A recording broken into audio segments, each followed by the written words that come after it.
everyone. Welcome back. We are here with another webinar from Divers Alert Network. My name is Caitlin, and today I am here with our Director of Hyperbaric and Underwater Safety, Francois Burman, and our Risk Mitigation Coordinator, Chloe Strauss. And they're here to tell you all about preparing to dive in the new normal, and they're going to be answering some of our most frequently asked questions. Hey, guys. Hey there, Kate. If I can maybe just set the scene before we start with the questions. We've had a little bit of feedback from the industry in general about some of the materials we put up on the website. And in particular, some folks are interpreting the recommendations that we put up there as being requirements. And Dan doesn't put up requirements. We really are trying to answer the questions that have been asked of us in terms of what would you do in this particular situation. And of course, we don't know what everybody's situation is. So the logical way to do this, the way we encourage people to approach this is to assess their own risks, because different operations have different risks, different requirements, and each of them are going to be unique. So consider if you're going to have an exposure to, in this case, the virus. And if you've got an exposure, how likely is it that you're going to get some form of transmission of the infection? And then the consequence clearly is going to be somebody being infected, which is going to be bad for business and obviously for the people involved. So instead of thinking that you have to comply with 10 or 20 or 30 different items and put up a checklist that covers everything, we'd like for you to know that you need to focus on just issues that apply to you and not try to feel that you have to do everything under the sun to make sure that your business is safe. And also remember, for you business operators out there, if you can convince your clients that you have their safety at heart, they're going to feel much more comfortable to dive with you. And even if it requires a little bit of preparation, maybe some signs up on the wall, a proper briefing, that'll go a long way to make those clients cooperative and feel that you've really kind of got things under control. And then just the last point that I think some of the questions that Kate has in mind, you will be able to see descriptive answers to that on our website. There's a Q&A section on our website, and Kate will give you some of those links a bit later. So back to you, Caitlin. All right, thanks for that, Francois. So I guess we'll go ahead and get into our Q&A portion. So Dan, we've received a lot of questions from divers and dive professionals alike. And we'll go ahead and start with this one, and I'll give it to you, Francois. This has been given to us so many times, and it is, can rental equipment still be rented and used safely in wake of this pandemic? Okay, as with most things that we get to face, there are many answers, but the short answer is probably yes. But that's going to be if you can at least consider and think about some of the things that I mentioned to you now, because ultimately it's going to be about infection control. You want to make sure that whether it's a BCD that they're renting, or a wetsuit, which is perhaps a little bit more complicated than things like masks and snorkels, it goes around the proper disinfection procedure that you follow, and really importantly, the proper disinfectant. And we've had many questions about disinfectants that Chloe's been fielding, because not all disinfectants are suitable for use, for example, on a wetsuit. So that's probably the one that you'll want to think about a little bit more when it comes to rental equipment. And if you rent out wetsuits, you probably want to have a procedure in place for that. But it's not just about disinfection. It's also about perhaps controlling the access of the clients to your rental area, that you pass out the equipment to them rather than them coming to look through all your equipment. If they do need to fit something on, then clearly if it's a mask, it'll need to be wiped off. If it's a wetsuit, it probably then needs to be disinfected. One must assume in all cases that these clients could theoretically be carrying the virus with them. And then I would add to that, keeping a record of who rents what from you. So if it does come back later that they have, been found to be positive in terms of testing, that you know which equipment that's likely to have affected. And then maybe packaging, once they've got their rental gear, you package it up for them, make sure that only they get to handle it, and that they also know when they return it, to put it aside in a specially dedicated quarantine area that you can then manage the proper disinfection. So you really want to keep your finger on what is going on. The most important thing is disinfection. And yes, we have found disinfectants out there that will cover pretty much everything that we've seen that needs to be disinfected. Good. This is all good stuff to know. And I guess we can go ahead and move to our next question. And Chloe, this one's a good one for you. I'm pretty sure you'll have the answer to this. and it's, should an individual mouthpiece be used for every client who uses a regulator? What are your thoughts on that? Yeah, so, individual mouthpieces are a great thing to have on hand. And if it's going to make you feel better, if it's going to make your clients feel better, or, if you're a diver, it's going to make you feel better, then, absolutely use it.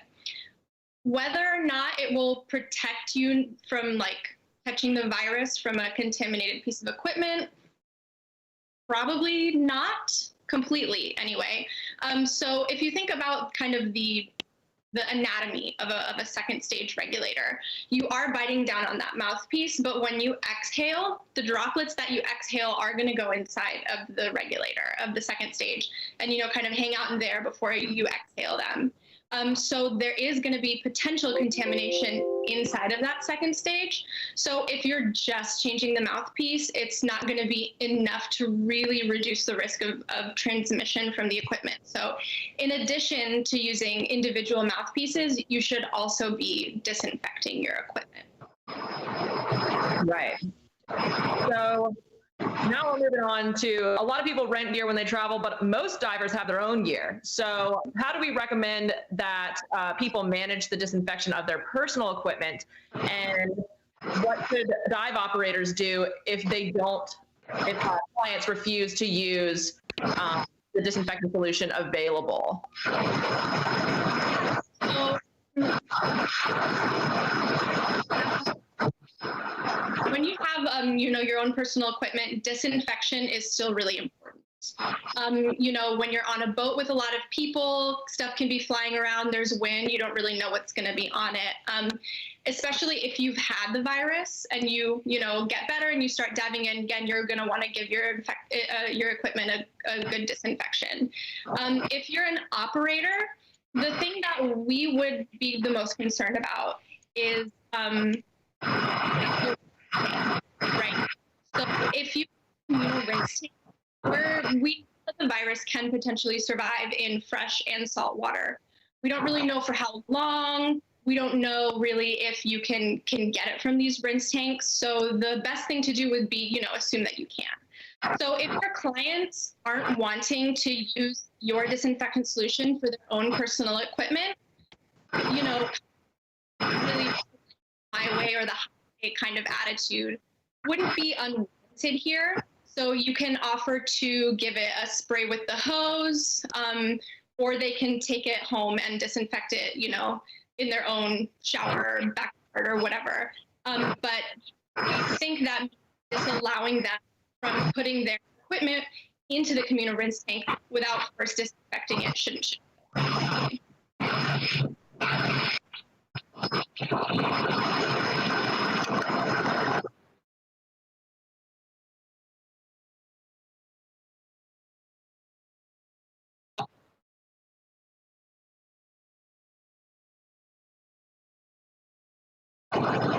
All right, so it looks like we're having a little bit of audio trouble, so sorry about that. Sorry for the technical difficulties ahead of time. We are streaming this from 3 different places. But thanks for that, Chloe. We're going to keep moving through this, and hopefully these issues will get resolved pretty quickly.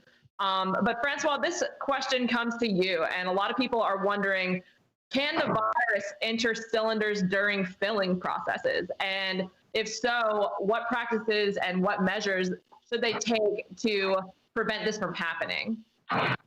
This has been an interesting question to answer, Caitlin. We've had it asked from many different people, and even from some of the compressor manufacturers themselves. They're kind of curious to know what our take on this is. So the short answer is going to be it's highly unlikely. There are no absolutes in life, and even though there are many things that will happen to that virus particle, it's unlikely that it's going to come out the other side still being infective. And obviously, you'll then breathe it in from your cylinder. So let me just sketch out a few of the things that this virus particle is going to need to have happen for it to actually get through successfully. The intake to the compressor is where it all starts. And if let's say somebody sneezes near the intake, shouldn't happen. Your intake should be positioned safely, but for whatever reason, somebody's now passed some of the virus particles into the air and it's been drawn into the intake.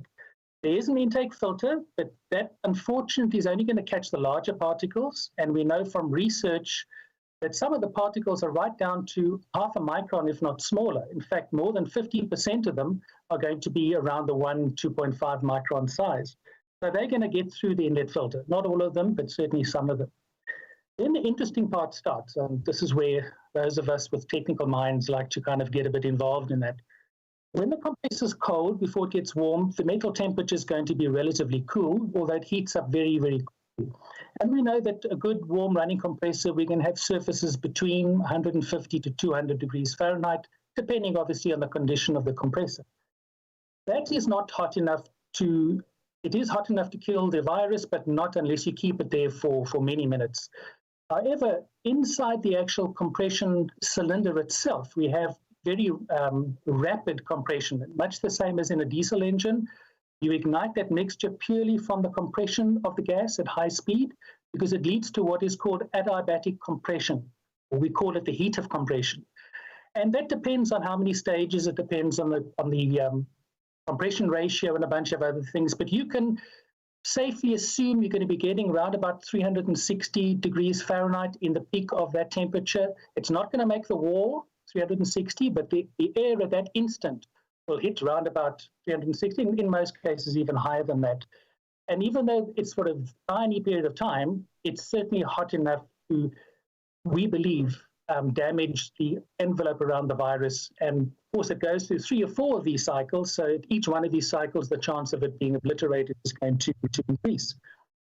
Don't forget, we have our interstage coolers and drains where the liquid that's in the air is going to condense out and end up in the condensate or the drains that we use to capture that. So we expect if there is any live virus, you might find some of it in the interstage drain. Again, there'll be 3 or 4 of those. Then there's the outlet filter, which again doesn't have the micron size, but it doesn't mean that when that virus particle strikes the absorbent agent, the molecular sieve, it's not going to stay there. And eventually it's going to die, because the heat in there is going to be fairly consistent. And then finally, if it does make it through to the cylinder, remember that we all know our cylinders heat up when they're being filled. And that again is adiabatic compression. We try to minimize that by a relatively slow filling of cylinders. But that heat will remain in that cylinder for a while. And we have some debate out there, let's put it that way, about cooling cylinders during filling. On a small cylinder, that's pretty effective. On a large cylinder, 12-liter types of cylinders we dive with, the internal temperature is going to remain warm for a fairly lengthy period of time. And so while there are no absolutes, I mean, you can even put in some disinfecting processes, the chances are very, very, very unlikely that any virus will end up in the cylinder. However, that's not the only way that you can get virus into a cylinder. So think of the filling technician comes to work sneezing, and clearly, you know, the chance of him having virus on his hands is going to be relatively high unless he practices good hygiene. And if the technician were to touch the outlet of the filling whip, where it attaches to the cylinder valve or touches the cylinder valve, then there'll be virus particulate on that interface, and so the air will blow the virus into the cylinder. So it is not impossible for there to be virus in the cylinder, but it's not going to come from the compression process, but from the filling process. And likewise, if when you're putting on your regulator onto your cylinder valve, if you or somebody does it for you and they infect it and they touch those surfaces, yes, again, the virus particles can end up going down your first stage. That filter on the first stage, again, is not fine enough, and it'll end up in your second stage regulator. There is somewhat of a misconception that the virus can move in the other direction from the second stage back up the hose. That we know is impossible. So unless you know that you've definitely had some form of contamination, we don't ever advocate cleaning your first stage, or you trying to clean your first stage or your hoses. To clean a first stage means you have to disassemble it. That really gets done by the service technician. So as a general rule, if you're concerned, which is a good place to be, then you might want to consider a disinfectant wipe to clean the top of the cylinder valve before things are attached to it. But please, if I can implore you of one thing, I know it's available, but you do not want to have any alcohol near your cylinder valve. Even if it's air, not nitrox, when you open that cylinder valve, you're going to again get adiabatic compression as the gas flows from the cylinder at 3,000 psi. It'll stop suddenly when it hits your first stage and the second stage is closed, your alarm valve is closed, and any alcohol, even with just high pressure air, can lead to ignition.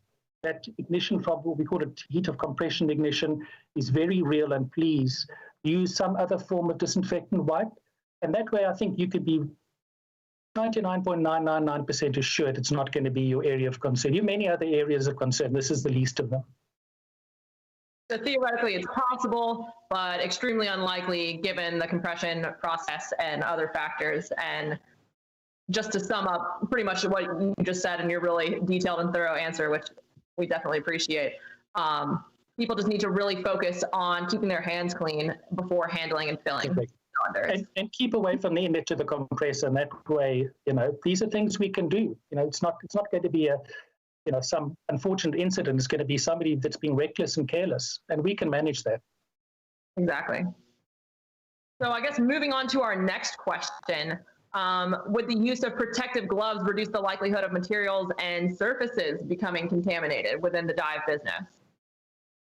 Yeah, so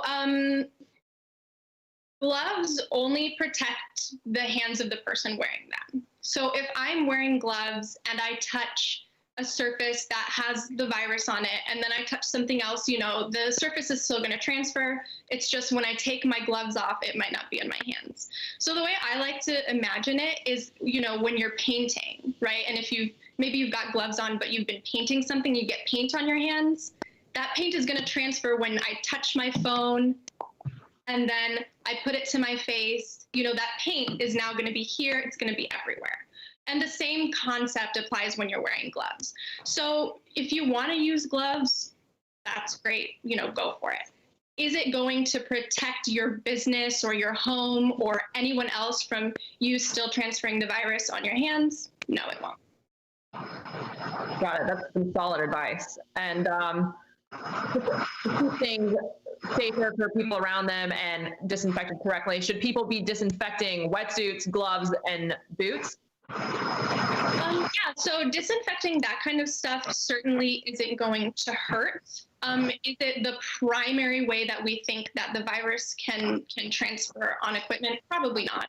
Can it be contaminated with the virus? Sure, yeah, definitely, absolutely. You're pulling your head, or you've got gloves on, you wipe your face, yeah, you can get the virus that way. When you are disinfecting or these gloves, hoods, anything that's that kind of material, you want to make sure that you're using a disinfectant that is safe to use on these materials. You pick out a disinfectant and you go into its registration, you want to make sure that it says wetsuit or neoprene for this specifically. And there are a few on there. And if you guys need help, navigating this end, the first webinar that Dan did, which was 2 weeks ago, I believe, kind of walks you through the use of List N and how to go about searching for products. So that would be a really good resource. All right, so we're getting some audio interference. Can you go ahead and repeat that last bit of your answer for me? Yeah, I still hear it.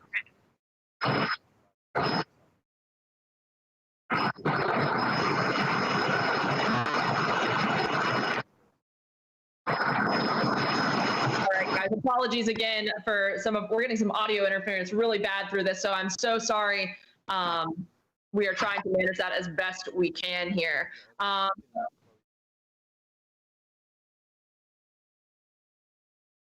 right, so for those of you who couldn't hear Chloe's answer, we're going to repeat that one more time. So as the main points as far as disinfecting neoprene wetsuits, gloves, and booties goes is as follows. Chloe, you there? Yes, yep, and I don't hear any more interference, so we'll try again.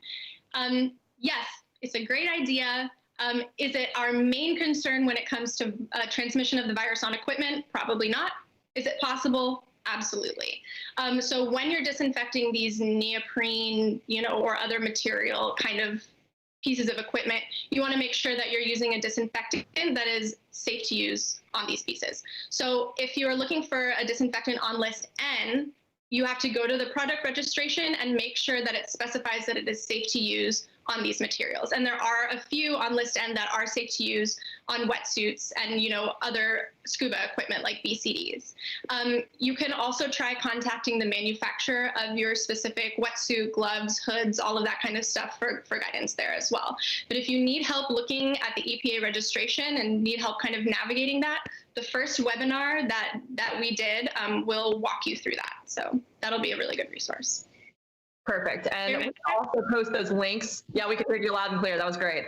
We'll post those links for you guys in the description of this webinar as soon as it becomes a video. And if this is your first time tuning in, just to let you know, this webinar will be available as a video that lives on our Facebook page. We also are uploading these to YouTube, so you can share with your friends who might not be on Facebook. And we'll be sure to include those pertinent links in the descriptions on both videos there. Okay. And just as a reminder to our audience, we're almost through some of our frequently asked questions that we're going through, but right after this, we'd like to open up the floor to you guys. So if you have questions in mind, go ahead and type them into the comments. We're going to try and get to as many as we can. But for those who we can't hit in the time we have allotted for this today, just feel free to either reach out to us directly at riskmitigation@dan.org. Again, we'll post that email in the description right at the end too, or just stand by and we will get to you as soon as we can after this webinar. All right. So moving right along, what are some of the best ways to manage infection of staff and of clients in a dive business, Francois? What are some of the main points that you'd like our audience to take away today?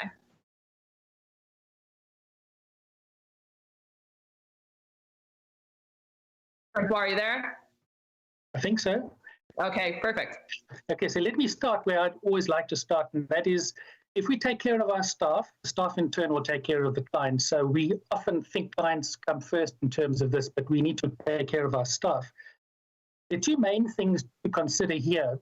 The first would be what we call surveillance. When folks come to work in the morning, just do it, at this time, it's, I think in many cases coming out of lockdown, and as we go forward, we're going to be checking that our folks that come to work are not sniffling, they don't have coughs, they haven't been in contact with anybody. Some people might want to take temperatures, but we need to be observant of our staff when they come to work in the morning. That will kind of be your first step. And then you want to have procedures in place that everybody understands, they've been trained for, they understand the principles of disinfection. When necessary, they'll need to wear their PPE, their personal protection equipment, so it might be gloves, breathing something over their mouths, or a face mask. And really importantly, that you maintain discipline in your operation, that people do what they're trained to do. In the beginning, we come to work with a mask on, and by day 3, we're tired of wearing the mask, and people just start forgetting about all the important things. And then think of the working environment. So look at areas where people are likely to touch things. So if it's the technician, it'll be his workbench. If it's somebody at the front of the shop, it might be the counter at the shop, or the till, or screen if you're working on an iPad or some other form of smart device. So they all need to be disinfected at the end of business each day, so that when you come in the next morning, things at least are disinfected. And then lastly, don't forget to interrogate your clients. So I don't mean interrogate in any negative way. I really just mean ask them the questions. If they come in to dive with you, are you aware of any infected people you might have come across? Have you traveled a long way on an aeroplane? Do you have any of the symptoms that we would typically associate with, risky situations? And whether that's people coming to your shop, but more likely divers. So that way, it's not only protecting the client, but making sure that your staff who work with the clients are going to have the best chance of not being infected. In terms of the clients, what we would really advocate you do is look at your shop and perhaps restrict access to places where people went to before but really don't need to be. So try to locate them, in areas where there's public space rather than the workshop and where cylinders are stored and so on, especially to non-divers.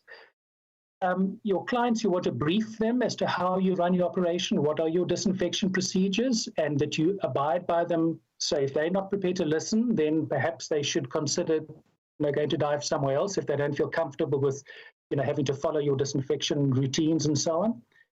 I'd say be consistent in what you do so that one client doesn't say, well, you didn't do the same to another client, but everybody gets treated similarly. That's really a good defense when people think that you're picking on them for whatever reason.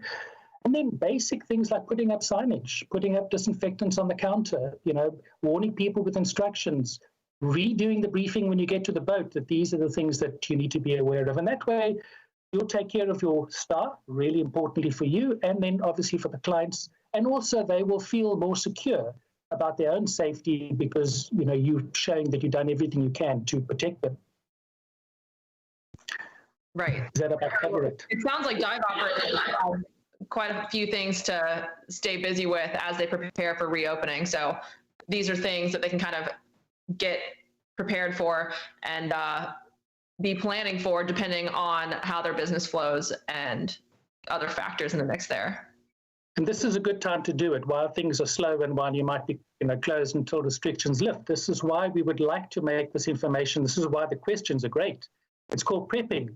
So, while you have time to prepare, do the training, investigate the products, look at your procedures, especially when it comes to boats, that you're prepared for it and you're not scrambling on the first day and people are asking you questions and you feel, on the spot that maybe you've missed something. Right. And speaking of boats, a lot of people have been asking about our recommendations for safe dive boat operations moving forward. So what are our recommendations for those, Francois? Like, what do you have to give to our audience that can make their dive boat operations run a little bit more smoothly and still comply with social distancing and other recommendations? Okay, Kate, this is a tricky one, and I think some of the things we've said in the past have drawn some criticism because I don't think people are looking to us to put guidelines and almost rules in place, and we can't do that.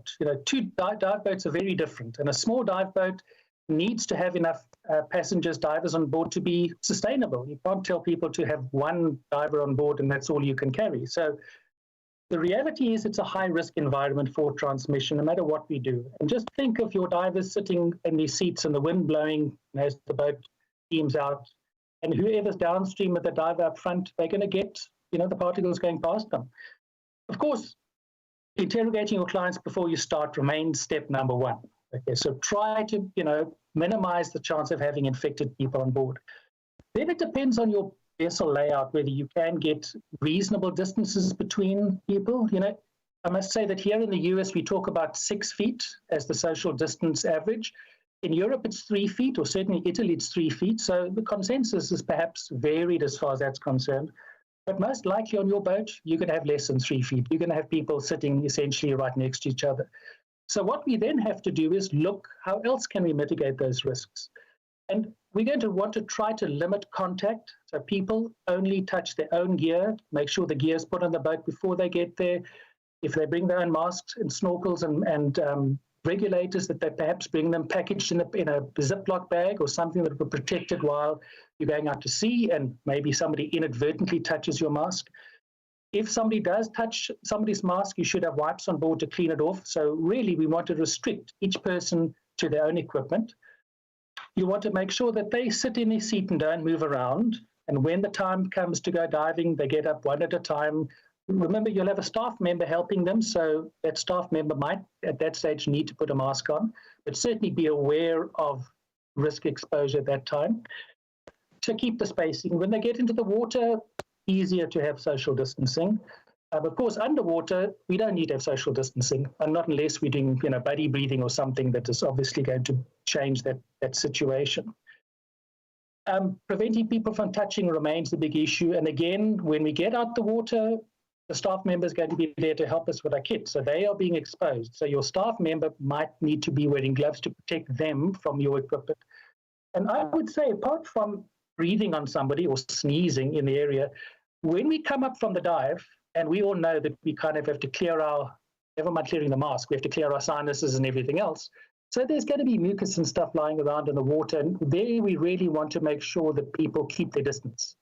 And if you have a line out the back of the boat because there's a current, then that's a good place to mark off six foot intervals on the rope. It's really not difficult to do. And that at that stage, social distancing, I think, is about as realistic as you can get. But the bottom line is there is no one size fits all. Ultimately, I don't mind who wants to take this up with me, but ultimately the boat operator is responsible for the clients and their staff. And none of us can prevent infection unless you take steps to mitigate that. And social distancing is not going to work in all cases, then you need to look to other remedies. We've heard people in other webinars talk about keeping your second stage in your mouth. I guess, if you're really concerned, then you start breathing from your cylinder before you leave. That might be a bit extreme, but it's up to you. You might then make your clients all wear masks, which will protect other people, but not necessarily protect them. So it's not an easy thing to answer. That's probably why people see a whole bunch of recommendations from us, and they're assuming we're telling them to do everything. We're not. We really want you to have a look at where are you at risk, and then manage that particular risk. So I can't give you a black and white answer, but I can tell you not to overthink this too much, but there's work that you can do, and briefing your clients. Stay in your seat, please. Don't touch other people's equipment. Please follow instructions. When you do your buddy checks, follow what your training agencies tell you to do. Remember that touching someone else's equipment is not really what we want to be doing at this stage. And a lot of just really common sense things, but there's no reason why one shouldn't be able to resume those operations when restrictions have been lifted. That was a difficult one, Caitlin. Right, but it's a very relevant one, and a lot of our members have been asking us about that. So really, thank you for that. Francois, we also have a publication up on dan.org/COVID-19 that details a lot of these frequently asked questions. And the dive boat one is one of that. So if you guys are looking for some more information or something written, we'd encourage you guys to all visit that.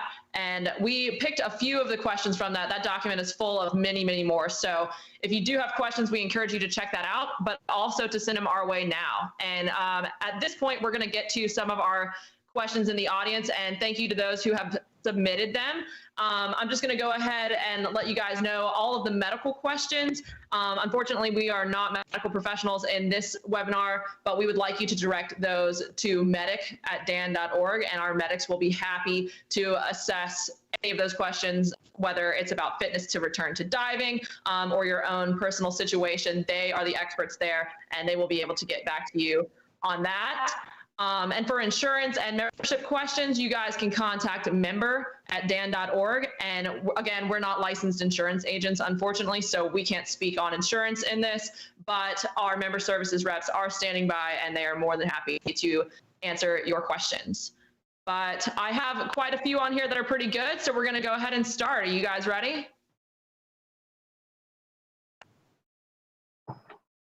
Francois? I'm here. Okay, perfect.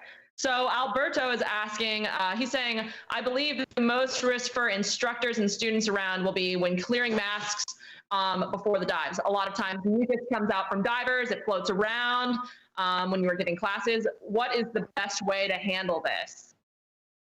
Okay, well, I think logically the best way to handle this is not to put your mask in a communal bucket. So at this stage, for the dive operator, probably a good time to have some defogging agent that everybody uses. They take care of their own masks. They can clear them when they get into the water, when they're away from other people, but this is not a good place to have a communal area where people are clearing with saliva, which is the most effective way for most of us. You don't want that to go into a communal bucket, even if it has a good disinfectant in it. Disinfectants are very effective, but it needs to be immersed. And if some of that is floating on the surface, and somebody else happens to put their stuff in at the same time, not something you really would encourage, as we have done that in the past. And it doesn't mean in the past that we've done it correctly either. Infection control has now been made more of an issue, and COVID notwithstanding, as we go forward, we need to think about these practices for all sorts of other effective reasons. Exactly. So perfect. Another question we're getting is from Benjamin. He says, how would you recommend handling seasick patrons, both on the boat and vomiting in the water? Should it be handled according to standard practices of hazardous bodily fluids, or with greater care because of this pandemic? And do we have any recommendations for handling gear afterwards?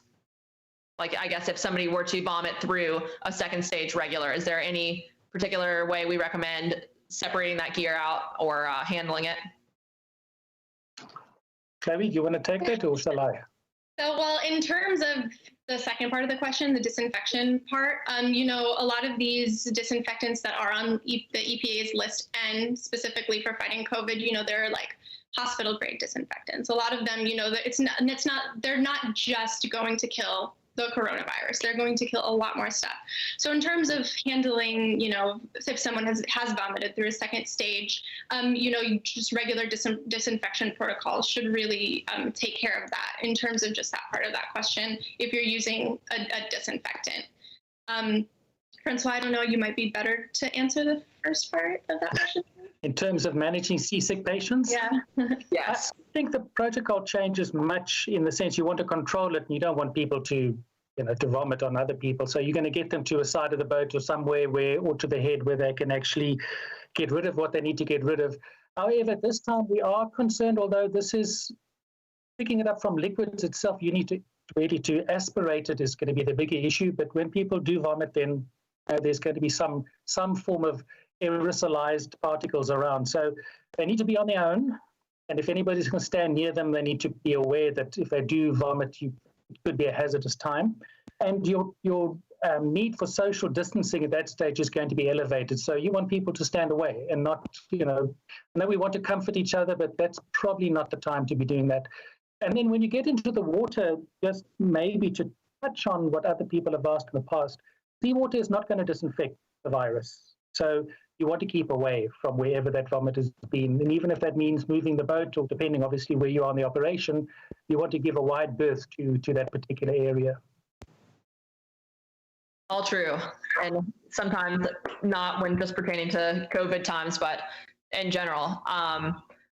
But all good ways to handle that kind of stuff. Thanks for answering that, guys, and tag teaming that. It looks like the next question coming in is almost more asking about PPE on boats. So like we said, we recommend people maintaining social distancing, but do we have any recommendations for personal protective equipment that people can wear on dive boats that would theoretically limit their risk, or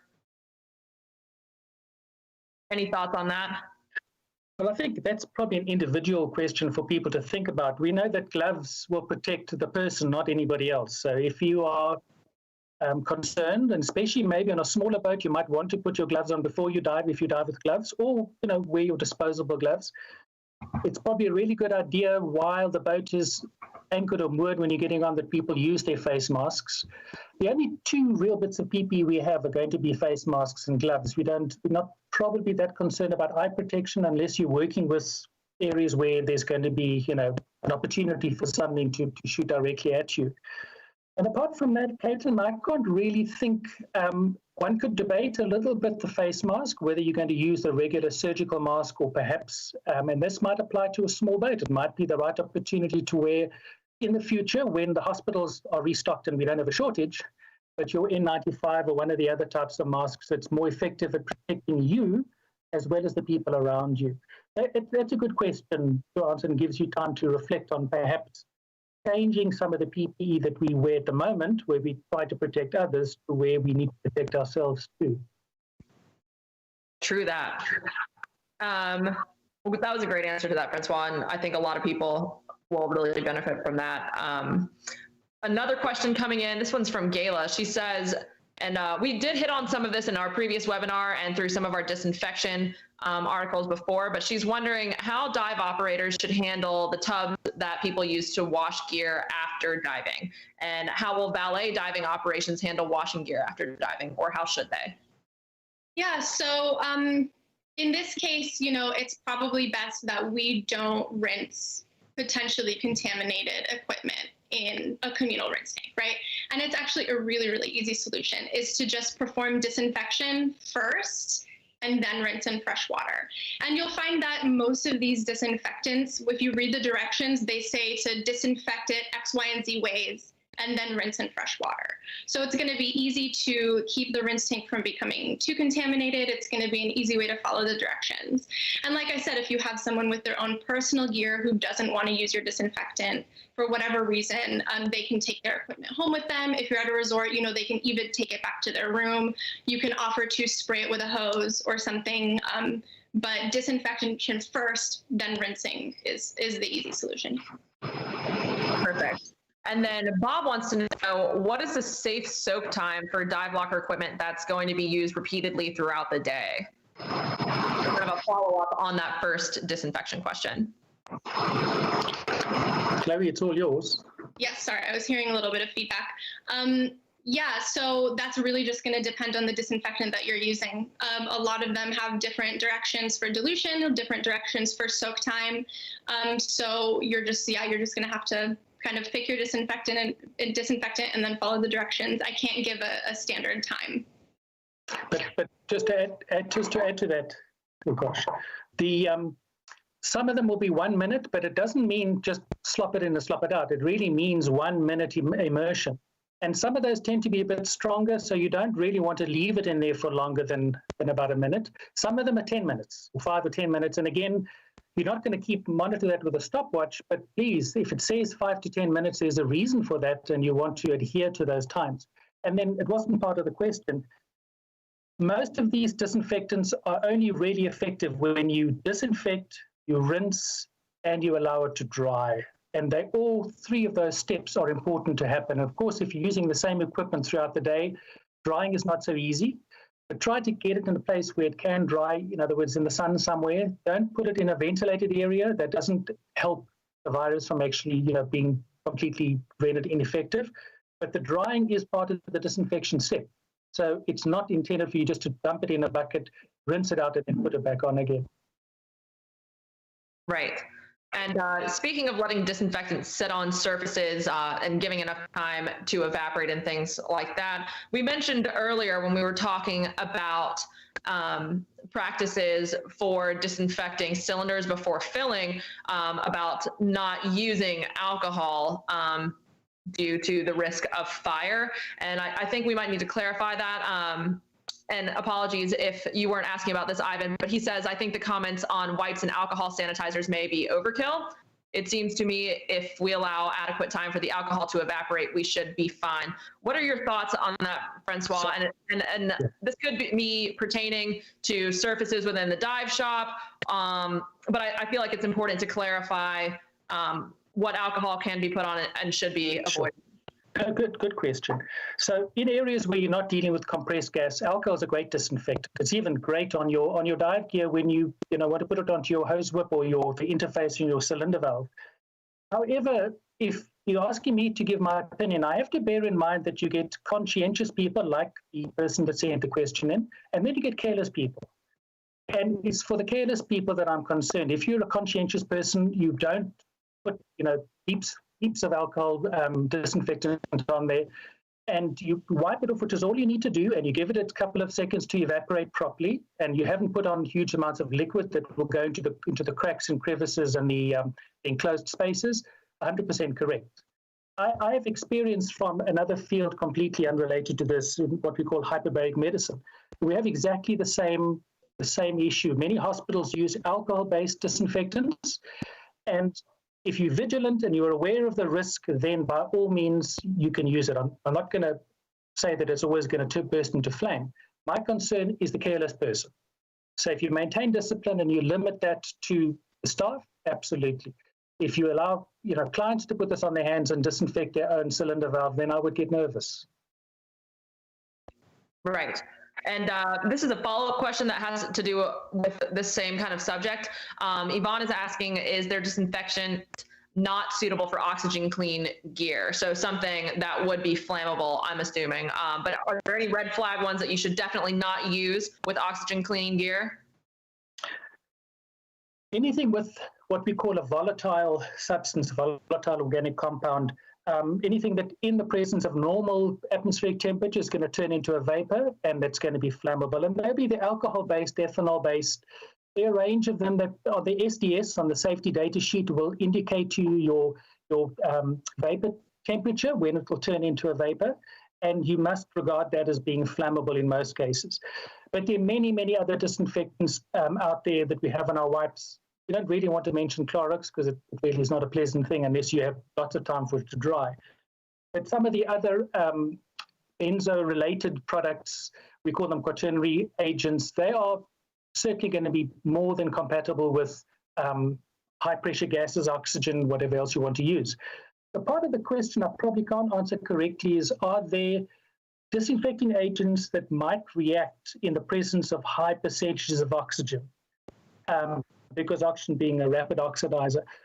I know the safety data sheet will tell you if it is sensitive to oxidation, but as I sit here answering the question, it's something that I'd have to admit that I would need to go and research. And if you tell me the disinfectant you'd like to use, then it's relatively easy from the safety data sheet to determine whether you're going to have a risk there or not.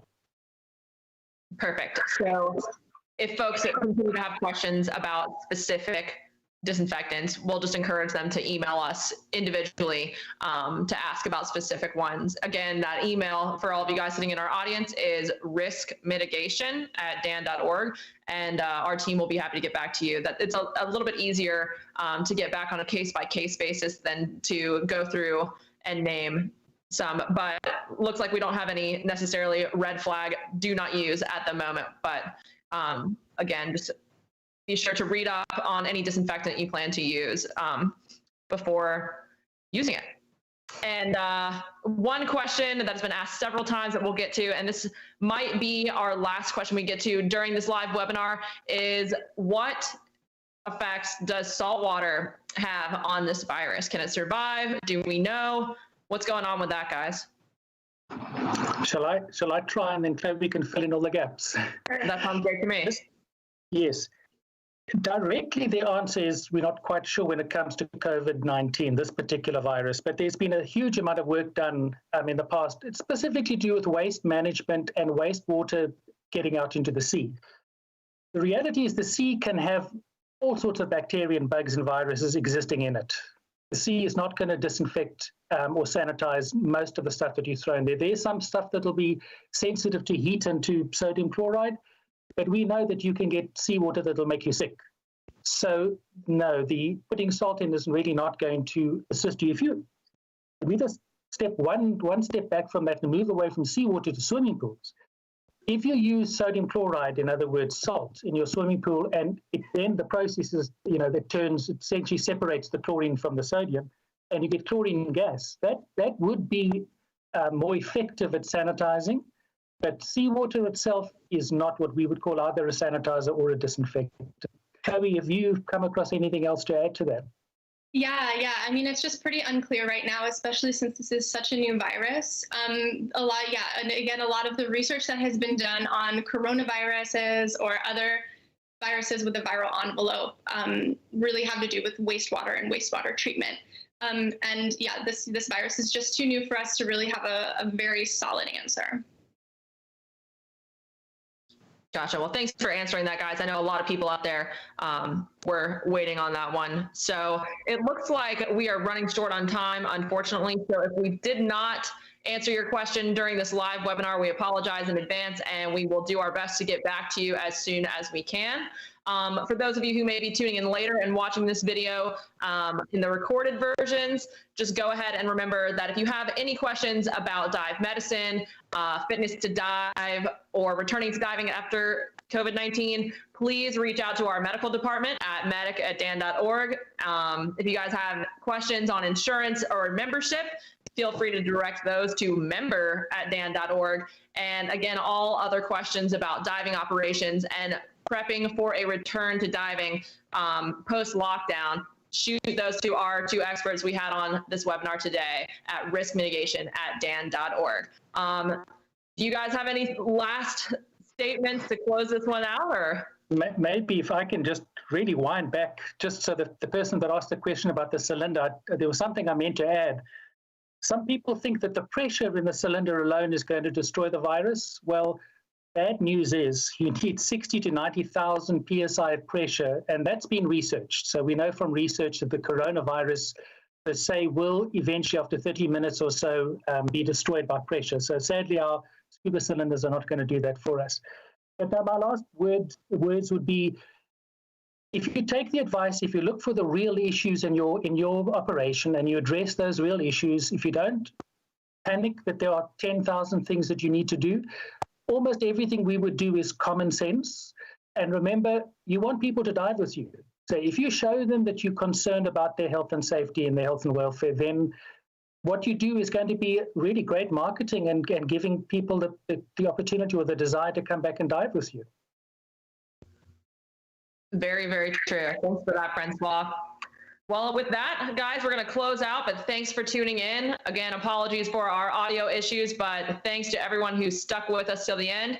And this isn't the last webinar, so stay tuned, guys. We're going to be coming out with another one next week. Have a great one. Bye-bye. Bye.